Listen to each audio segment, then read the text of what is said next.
The queue starts forming before sunrise, when the air above the township dust is still cold and colourless. People stand with plastic buckets and old cooking pots, eyes lifted to the road where the tanker is supposed to appear. The taps in their kitchens have been dry for days. In a country with dams that are not empty, families wait for a truck that may or may not arrive, driven by men who now control the thin line between thirst and survival. In modern South Africa, criminals have learned that you do not always need guns to hold a community hostage. Sometimes it is enough to control the flow of water. Officials, journalists, and researchers now regularly use one phrase for this new breed of criminal network: the water mafia. Government briefings speak of widespread and coordinated criminal operations that sabotage pipes, steal critical components, and then sell water back to the same communities that have been cut off.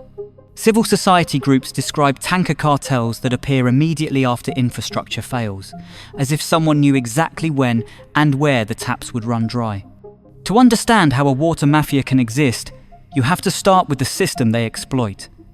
For years, South Africa's water infrastructure has been stretched, neglected, and looted. A detailed report by Corruption Watch and the Water Integrity Network in around 2020 found that corruption in the National Department of Water and Sanitation was directly linked to water shortages, not as an accident, but as a consequence of captured procurement, weak oversight, and politically connected contracts. Large parts of the country's water system run through financially unstable municipalities that struggle to pay suppliers, maintain pipes, or enforce their own rules. The result is a perfect environment for predatory opportunity. Criminologists often talk about routine activity theory. For a crime to flourish, you need three elements: a motivated offender, a suitable target, and the absence of a capable guardian. In South Africa's water crisis, all three are present at once.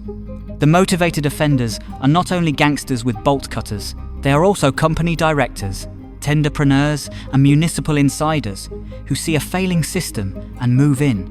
The suitable target is not only a leaking pipe, it is an entire supply chain, from the National Water Board to the neighbourhood standpipe. Reports describe systematic theft of pumps, copper cables, valves, and even chlorine, leaving treatment plants crippled. The absence of guardianship is visible in empty oversight offices, hollowed-out enforcement units, and audit findings that repeat the same warnings year after year. Into this vacuum, the water mafia steps. Investigations by journalists and security analysts describe a consistent pattern.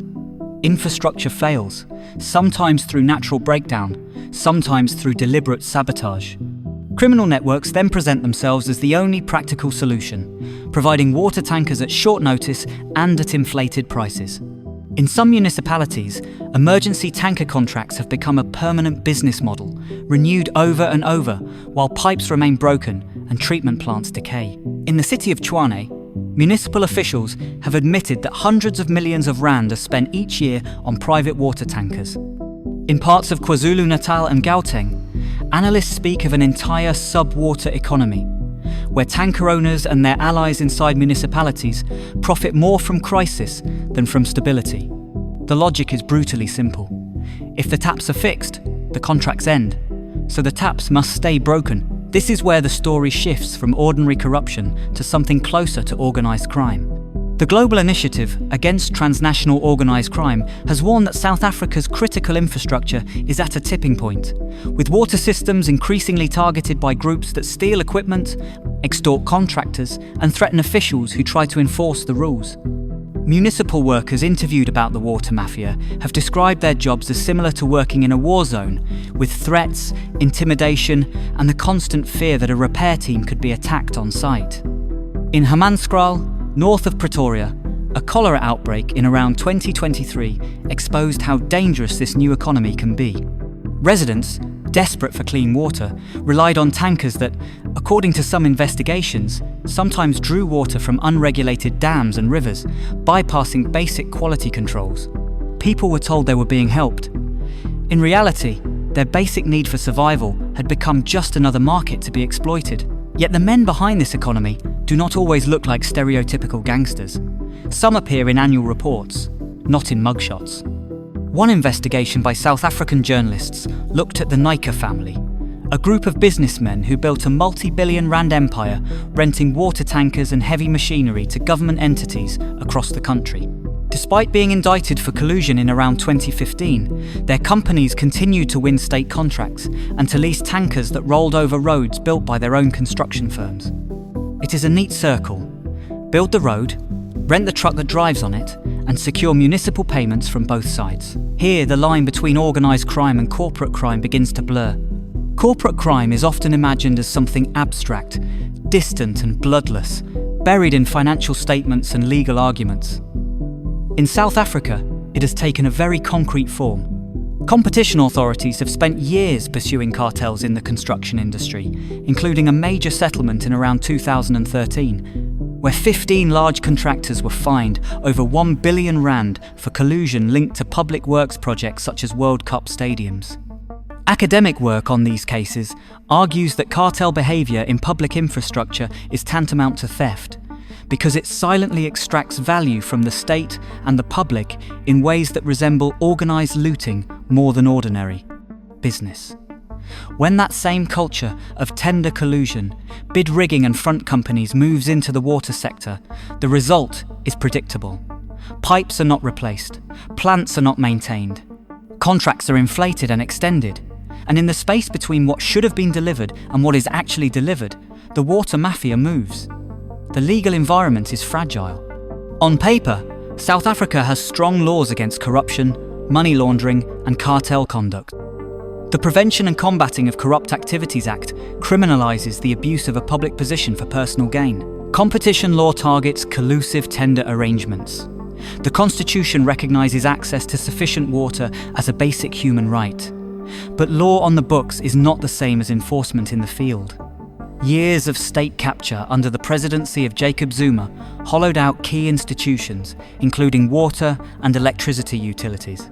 Funds were siphoned through phantom tenders and front companies, and technically complex sectors such as water management became easy targets for politically connected networks.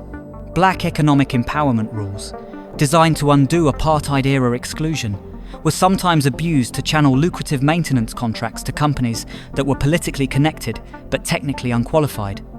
The sociologist would describe this as a form of state corporate crime, where public officials and private firms jointly produce harm. The anthropologist might call it the weaponization of infrastructure, where something as basic as a tap becomes a field of power and control. Analysts writing on the weaponizing of water in South Africa point out that criminal networks have learned to treat service delivery failures as opportunities, turning emergency relief measures into long-term extortion economies. At street level, this looks like a tanker that always arrives late enough to create panic, but early enough to keep people dependent. It looks like a councillor quietly advising residents to speak to the truck owner if they want more frequent deliveries. It looks like ward committees and local fixers acting as gatekeepers, deciding who gets water first, who is ignored, and whose loyalty is rewarded. At boardroom level, it looks like polished PowerPoint slides that justify another year of emergency procurement because infrastructure challenges persist.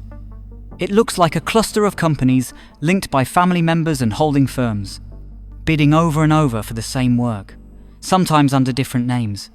It looks like directors who know that every month the pipes are not repaired is another month of guaranteed tanker income. The psychological effect on communities is corrosive. When something as fundamental as water becomes unreliable, people lose trust in the state itself. Criminologists describe this as a breakdown of legal legitimacy. If the law cannot keep your children safe from thirst or disease, the law begins to feel irrelevant. In that environment, paying an unofficial fee to a tanker driver or a local strongman can feel more rational than lodging a complaint at an empty municipal office. At the same time, the distinction between white-collar and street crime becomes meaningless. An extortion threat delivered by a gunman at a reservoir and a collusive tender signed in a hotel conference room both produce the same outcome: dry taps, broken pipes, and another contract for the same insiders. The people who suffer are the households who now have to buy bottled water they cannot afford or queue for hours at a tanker that draws from water sources they cannot see. The irony is that criminal groups often justify their role as filling the gap left by government failure. This mirrors the way some corporate offenders explain cartel behavior as merely bringing order to a chaotic market. In reality, both are exploiting scarcity that they help to create. There are attempts to fight back. The national government has held webinars under the theme Sabotage of Essential Water Infrastructure and Water Mafias. What can be done? Acknowledging the problem as not just mismanagement, but deliberate crime. New agencies such as the National Water Resources Infrastructure Body have been created to centralise oversight and attract private investment into maintenance and upgrades. Civil society organisations, including Corruption Watch, AfriForum, the organisation Undoing Tax Abuse, and professional bodies in the water sector, have documented cases of tanker corruption, cartel behaviour and infrastructure sabotage, arguing that real investigations and prosecutions are the only way to break the cycle. But organised crime thrives on slow reactions. While commissions of inquiry are set up, while policy papers are drafted, the tanker arrives on time. While legal arguments continue about whether cartel conduct should be criminalised more aggressively, communities continue to pay twice, first through their taxes and again at the roadside. In the end, the conditions that allow a water mafia to flourish in South Africa are not mysterious. They are painfully ordinary. Decaying infrastructure, underfunded municipalities, weak enforcement, captured procurement systems, and a culture in which corporate crime is treated as a technical problem rather than a form of organised looting. When those conditions combine with criminal networks willing to sabotage basic services for profit, water itself becomes a weapon. The scene at the township tanker is not a natural disaster.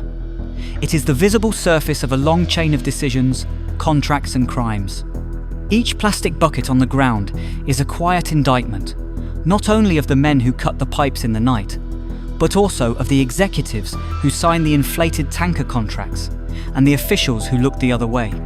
In a country where access to water is written into the constitution as a right, the existence of a water mafia reveals something darker. It shows that rights on paper can be turned into markets in practice, and that the distance between the boardroom and the street corner is much shorter than it appears.